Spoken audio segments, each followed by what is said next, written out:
Give me that. My bad. What's good, y'all? This Kev here at K Shank Entertainment. We're back again here with another video. Today we got a lot to talk about. I haven't spoken on Colorado in some time. Y'all noticed my team. I just had let a little bit of information build up before I, really deep dive into the program like I usually would. But as you can see from the thumbnails, a lot of new faces that you guys probably haven't seen yet, and some of you guys have seen. But yeah, let's go ahead and get into it. So first and foremost,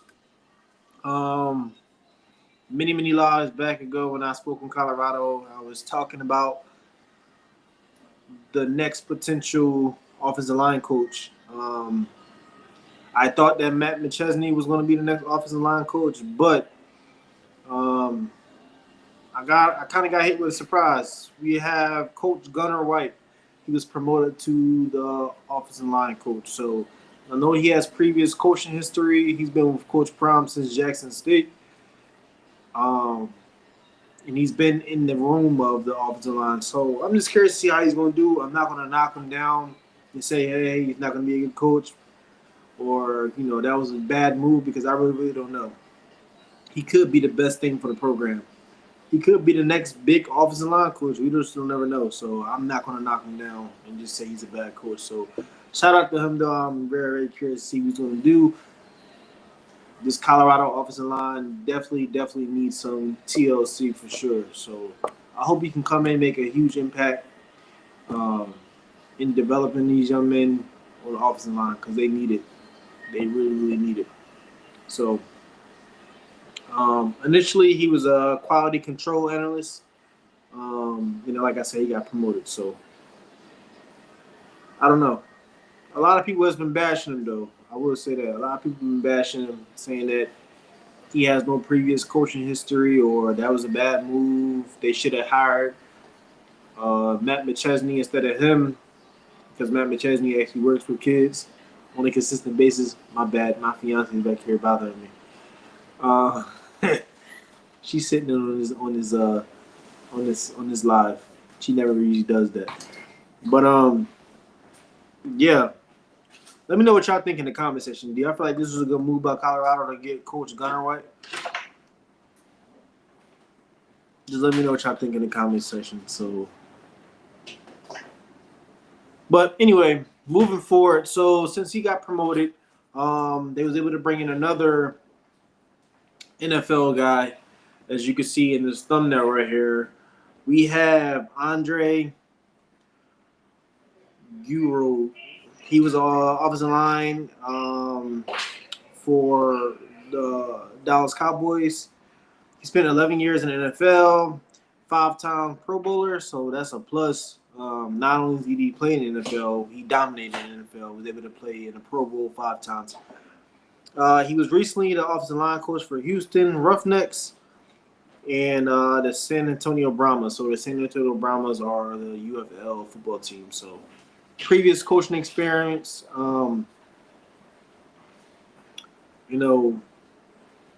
we have him, we have Gunnar White, and then we also have George Hageman in the room as well. So I feel like I'm going to assume positive intent with these coaches. Like, I don't believe that Prime will ever decrease as far as players or coaches, as far as their ability to make the program better. So I feel like this could be a good move for sure. NFL experience, like I said, Prime likes to go for that. So I don't know. It's too early to speak, though. I will say that, but I'm going to assume and I'm going to speak positive things. So, some more news. I said that this might occur many lives ago as well. We have NFL Hall of Famer Marshall Faulk. He is now the running backs coach for Colorado. This is a really big deal. If those of you who don't know who Marshall Faulk is, do your research. He's a legend. He wouldn't be in the Hall of Fame for no reason. So he's coming to coach the running backs. So I'm curious to see how he does on the coaching level.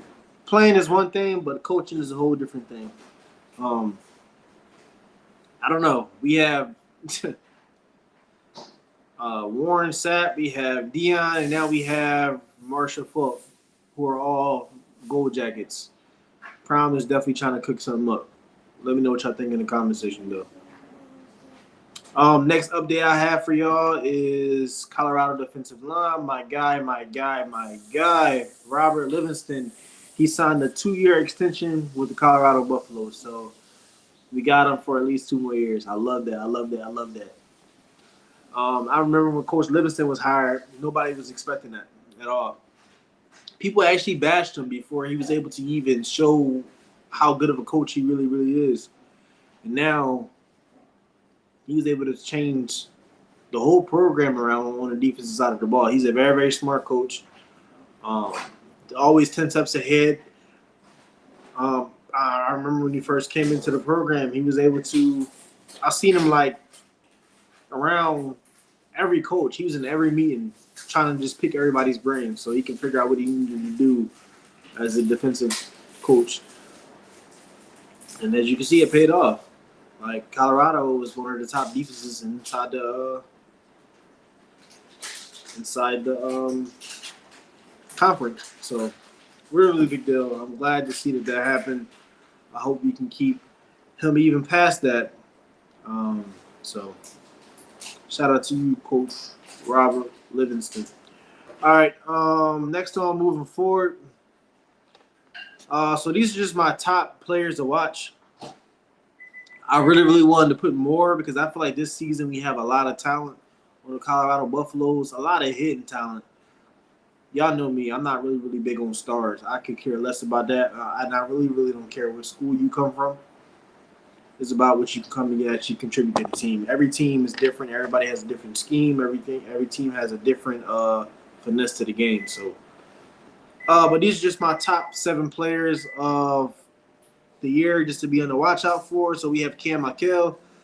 Many of y'all may know him. I have him listed on here as a wide receiver, but he can actually go both ways. He can play running back. He can also play the safety position as well, but he's somebody you can definitely look out for. Last season he got hurt, so he was out for quite some time, but I feel like he could really, really come in and contribute for this Colorado Buffaloes program. So, and also, this is not listed in order at all. I'm not ordered from 1 through 7 who I think will be the most players to watch. These are just 7 people I think that we should definitely watch out for the Colorado Buffaloes. Next, we have Kaden Salter, who looks like he's going to be QB1. Too early to speak, though, but I definitely feel like he's going to be QB1. You can't have a successful team without having a successful quarterback, but I definitely feel like Kaden Salter is going to come in and make that change, that huge impact. He's already bringing energy. Like, I was watching a lot of well-off medias, and I can definitely see that he's a leader in a sense. He's I don't want to say he's cocky, but he's very, very confident in his ability to be next up. You know, he said that Shedeur did his thing. Now it's time for me to do my thing, and that's real. That's real. Next we have London Merritt. London Merritt, he's the freshman that just came in from high school, played at IMG Academy. I watched him in his film. He's a dog. I seen him practice at Colorado before they went to their bowl game. Dominated. He looks like he's been in college for quite some time. Like his build. And I've also been hearing a lot of good things from him within the program as well. So I feel like he's going to come in and be able to really, really contribute. I was really, really stuck on whether or not I wanted to put London Merritt or if I wanted to put Alexander McPherson. That's a really, really hard decision, but I feel like London Merritt is definitely going to get some playing time. If not start. Maybe I could be jumping the gun, but I don't know. Next up, we have Amarian Miller. You already know what he can do. Prime first year at Colorado. He balled out at certain times when he was given the opportunity to. And then this past season, I wish he could have played a little bit earlier. I was kind of mad about that. But when he did get in, he made some big, big plays. Unfortunately, it resulted in him getting an injury that ended his season for 2024. But if y'all know O, y'all already know what O can do. Y'all already know how O get down. He's definitely coming in trying to play that leader role. I was watching a well-off media video today, and he stated that he was coming in to take over the throne. He said he wanted to be that mentor. He wanted to be that example to all the young dudes or the transfers that just came into the program. So I feel like he's going to come in, and she's looking at me again, guys. She's making me nervous. She's making me nervous. Anyway, I feel like he's gonna come in and definitely, well, not come in. I feel like he's definitely going to turn up this season. This is his third year. You know, he got a chip on his shoulder. Next up, we got one of my favorites, DJ McKinney. Had a wonderful season last year. He got a pick. I believe it was a pick six he got last season. But I definitely feel he's going to turn up this year. I ain't gonna lie. Like, he just locked in. Like, he's like laser focused. I be watching him in the Well of Media videos. Like, he's laser focused. He's getting bigger, getting faster, and he's speaking into existence now. He said he's trying to play like they're going to draft him this year. Well, upcoming season. So I think DJ McKinney's going to do a wonderful job. If it wasn't Travis making plays last season, it was always him as well. Can't take that away. He came into Colorado and he got developed really, really good, as well as Colton Hood. I'm surprised I didn't put Colton Hood in this list. I don't know how I forgot about my guy, but Colton Hood is another one. Next up, we have Isaiah Harge. He's also like a Cam Michael. Isaiah Harge also plays wide receiver, DB, running back, pretty much wherever you need him to. The reason why I feel like he's going to have a big season as well, even Prime said it. He's next up. He's the next quote-unquote Travis Hunter on the team. The dude that can play both sides, that can play many, many reps. Even watching him play closer to the end of the season, I kind of got to see what he can do. Fast dude. Elusive, too. I feel like he's somebody that you would definitely need in certain packages in that running back room. So be on the lookout for Isaiah Harge. I'm sure many of y'all can agree with that with me.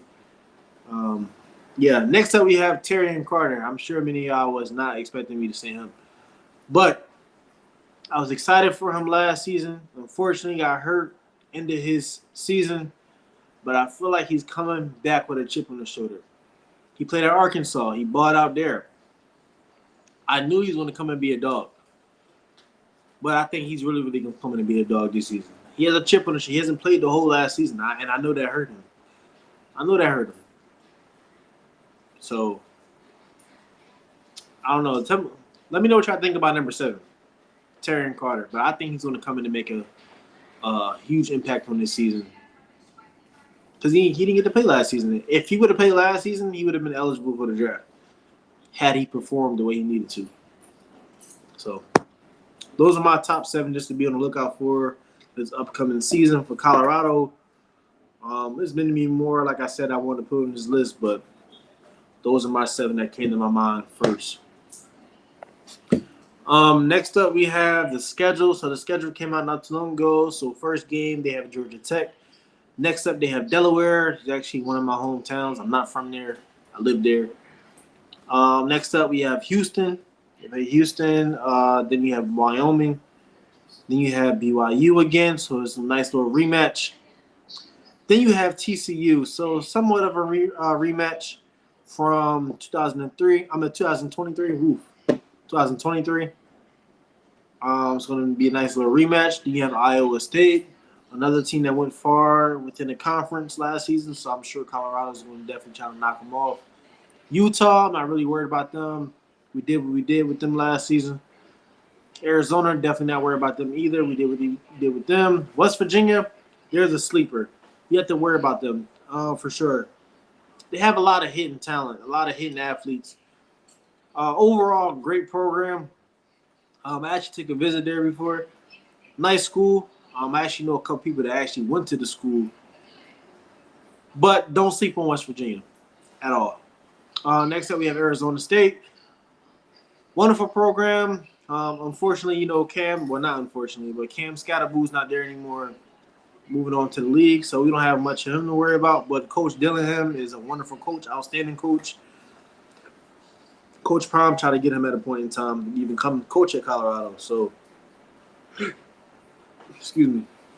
I feel like this is going to definitely be a close game, and I don't know. I don't know how this game is going to go. It all depends on how they look like in the next season.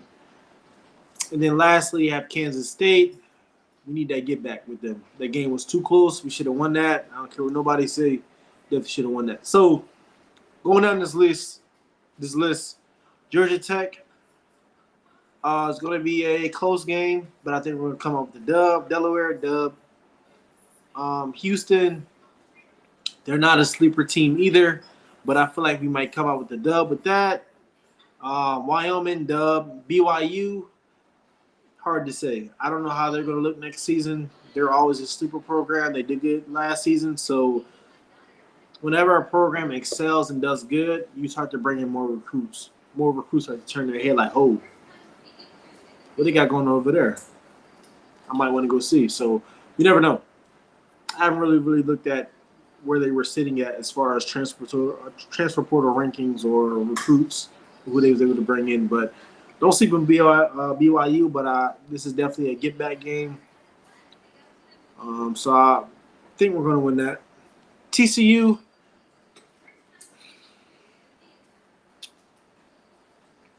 I think we're going to win, but it's not going to be an easy game. Iowa, I think we're going to win that game. Utah, scorched. We're going to win that. Arizona, scorched. We're going to win that. West Virginia.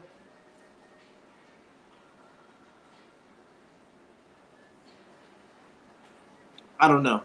That's all I'm going to say. Arizona State. If we have any loss, I feel like it's going to be to them. But,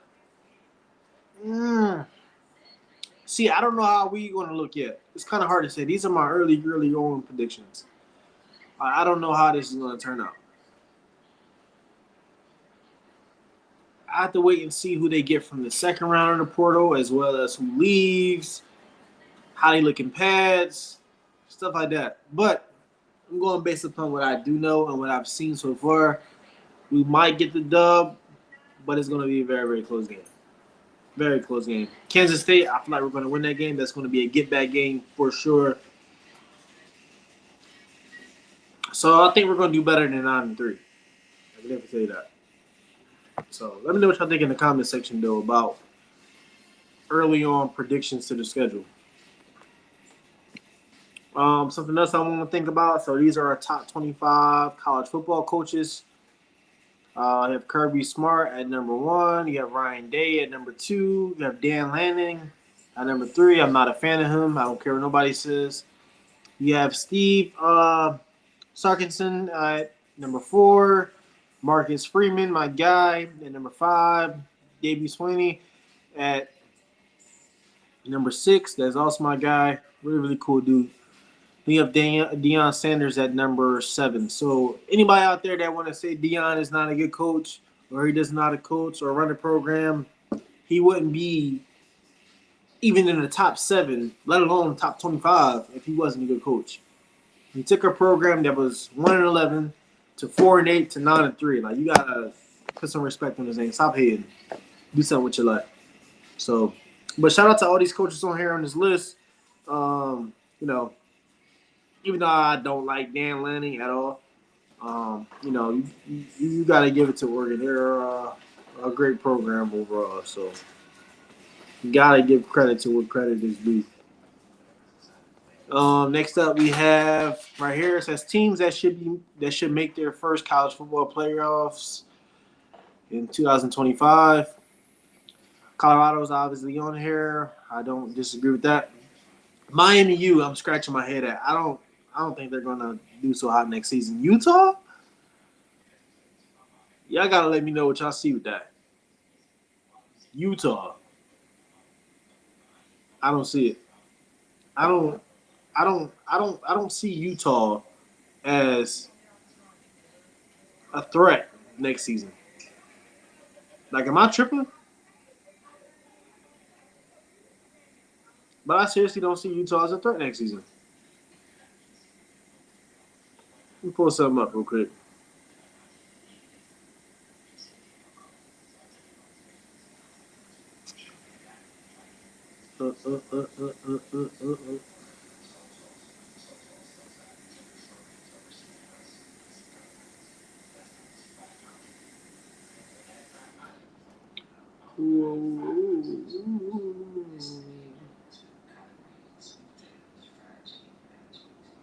I can't believe I didn't even notice that Utah is on this list.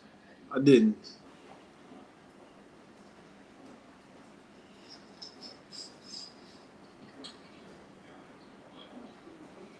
I didn't. Anyway, what I was looking for is not there. But Utah, no, absolutely not. Marshall, I'm not going to sleep on them. They're kind of a sleeper program, kind of. They have some athletes, but I don't know. Florida, I could definitely see that. BYU, like I said, I have to look and see what they got in the portal, who they lost. Texas A&M, yeah. So Texas A&M is cooking in the portal. I don't know. I don't know what they're basing this off of, but Texas A&M is cooking in the portal. They got like 30 million people that committed to this school. I don't know how this is gonna look, how this is gonna turn out, but Texas A&M got that bad. They got the NIL to do that, to be able to get those top-notch players. So they could definitely be a contender for sure. South Carolina, I always felt like there was a sleeper. Great program. I can see them making it to the playoffs next season. Auburn,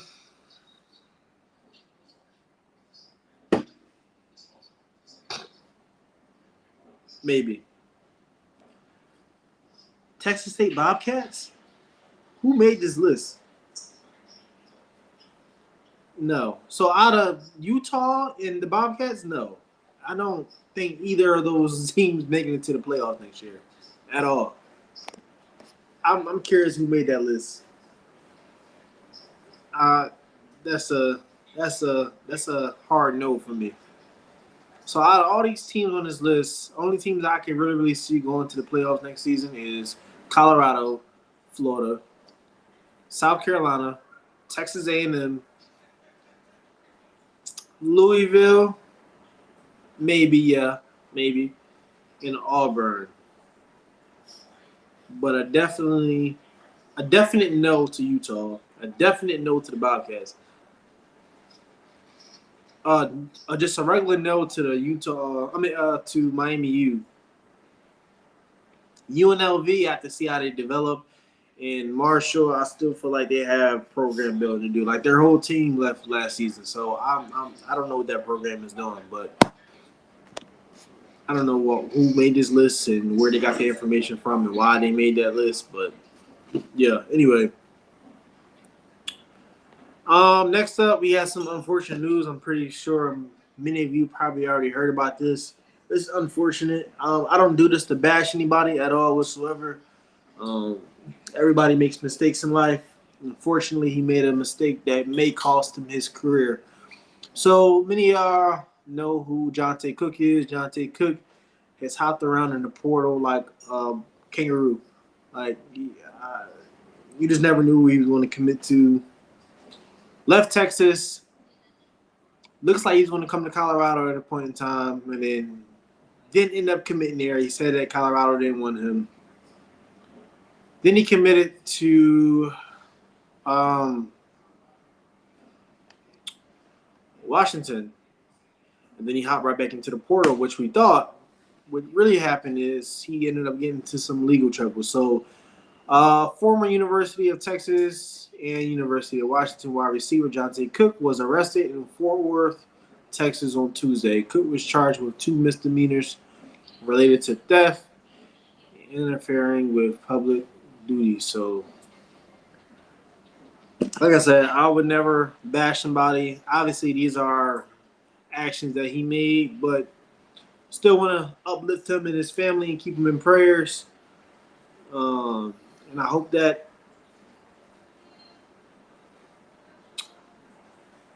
I don't know, but guys, she's been watching me this whole entire live like a cat. Anyway, I wish I could see this, but nah. But let me know what y'all think about this. We still want to keep him in our prayers regardless. I never want to bring our community down in any way more than it's already being brought down by the world. So, but, oh yeah, last thing. Tyler Atkins. He's coming out of Georgia. The number one linebacker coming out of Grayson High School. Phenomenal. I actually watched him play in person, as well as I watched the game when he played Juju Lewis, when they played Carrollton in the state championship. He's phenomenal. It looks to seem like he's been eyeing Colorado.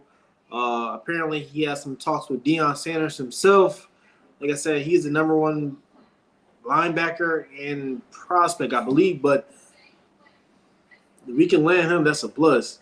Like, Prime always goes for people that can actually come in and play early on.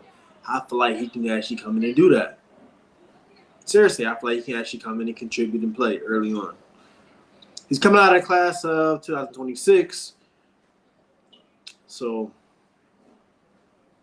I don't know. It's still early on, 2026. Still want to get through this season first. I believe if we have a dominant season, at least get to the playoffs, I feel like we'll bring in even more recruits. We'll probably get more NIL, things of that nature, but it's all up to the coaching staff as well as the players. But I feel like there's some good things in store for the Buffs this season.